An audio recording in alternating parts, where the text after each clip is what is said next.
শোনেন ভাই, এই দুনিয়াতে সবচেয়ে দামি জিনিস কি জানেন? স্ত্রীর বাবার বাড়ির বালতি। বিয়ের প্রথম মাসে শ্বশুর বাড়ি গেলাম, বাথরুমে ঢুকে দেখি একটা চকচকে বালতি। এমন বালতি যেন বালতি না, রাজকীয় সিংহাসন। আমি ভাবলাম, এই বালতিটা যদি আমাদের বাসায় থাকতো, পানি তুললেও মনে শান্তি আসতো। বাসায় ফিরে এসে দেখি আমাদের বালতি এক পাশে ফাটা, আরেক পাশে লজ্জা। আমি বউকে বললাম, শোনো, তোমাদের বাড়ির বালতিটা কত সুন্দর। বউ সঙ্গে সঙ্গে বুঝে ফেলল, চোখ ছোট করে বলল, কেন, ওটা চুরি করবে নাকি? আমি বললাম, চুরি না, স্থায়ী ভিজিটে আনবো।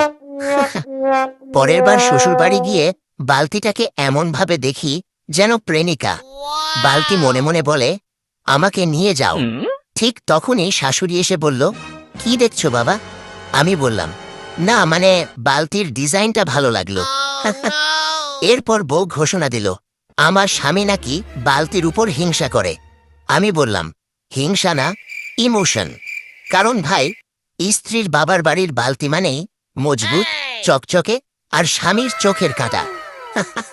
বউ যদি আমাকে কখনো ছেড়ে যায়, আমি কিন্তু বালতিটা ছাড়বো না।